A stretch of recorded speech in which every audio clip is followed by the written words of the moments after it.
The first example that I'm going to go over is number 10, which should be the first one you come to in the packet. If we look at the end, it's asking you how much energy will have to be added. So that immediately tells us that our unknown is energy, question mark, and the unit for energy is joules. We know the equation, which is on the board, E equals C m delta T. And since I'm only giving you one unknown, we know that when we read through the problem, we'll be given the specific heat, the mass, and the change in temperature. The specific heat is 1.43 times 10 to the fourth joules per kilogram times Kelvin. The mass is 0.34 kilograms, and the change in temperature is 25 Kelvin. This one's pretty straightforward because we don't have to rearrange anything. So when we plug in the numbers, we get energy equals 1.43 times 10 to the fourth joules per kilogram times Kelvin. And it is important to write all of your units in. The mass is 0.34 kilograms, and the change in temperature is 25 Kelvin. When we put all of those into the calculator, we're going to end up getting, with two significant figures, 1.2 times 10 to the fifth in joules is our unit. The next example that I'll go over for you is asking about what is the mass. So that means our unknown for this one is mass, and we're dealing with kilograms. The equations start off the same with energy equals specific heat times mass times change in temperature. When you rearrange this equation, you would divide both sides by specific heat and change in temperature to get mass alone. And your new formula would be mass equals energy divided by specific heat times change in temperature. So make sure that you rearrange that formula correctly.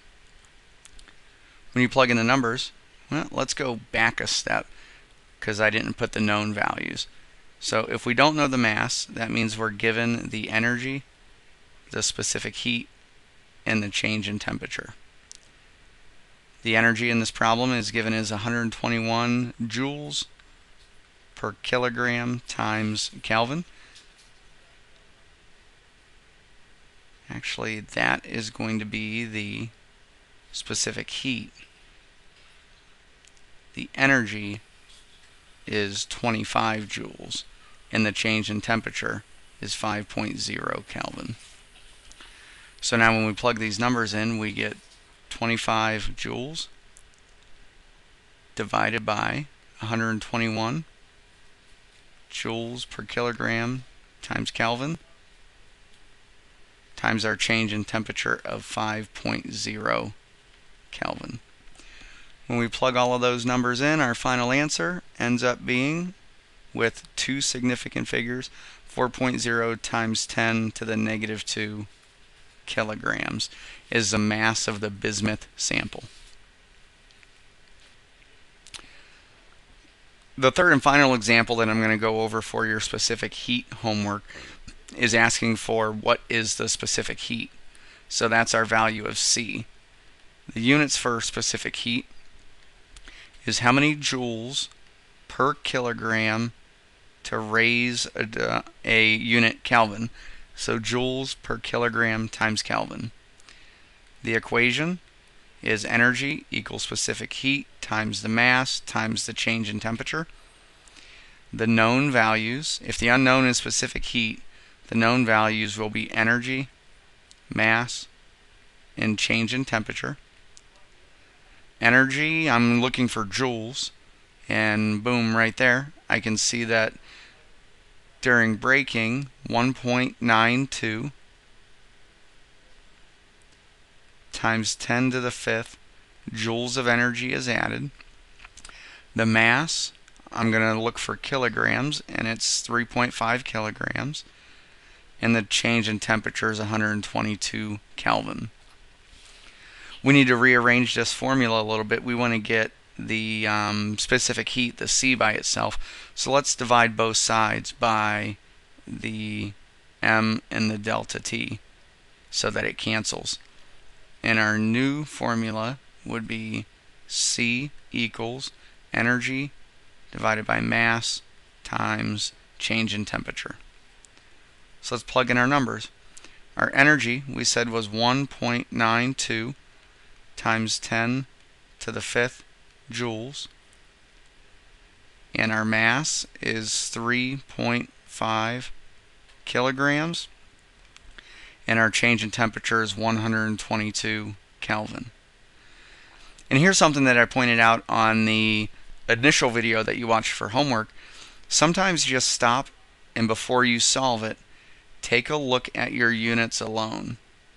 So if we ignore the numbers, our units will give us joules per kilogram times Kelvin.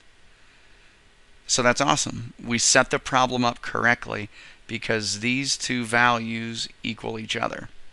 For example, if this had grams per Kelvin, we would know that we needed to make a conversion. When we plug all those numbers in, our final specific heat is 450 joules per kilogram times Kelvin. And that 450 is two significant figures, which is limited by this one right here. Two significant figures. Hopefully you did well on these. On your test, I'll give you a couple of simple ones. You had 5 examples worked out for you on videos. And again, I just want to emphasize what specific heat is. And specific heat is the amount of temperature required to raise the amount of heat required to raise the temperature in something. So gold, for example, has a very low specific heat. You can heat it up very easily. But aluminum, on the other hand, requires a lot of heat. So it has a high specific heat. If you have any questions, let me know. I'll help you out. If not, good luck on the test.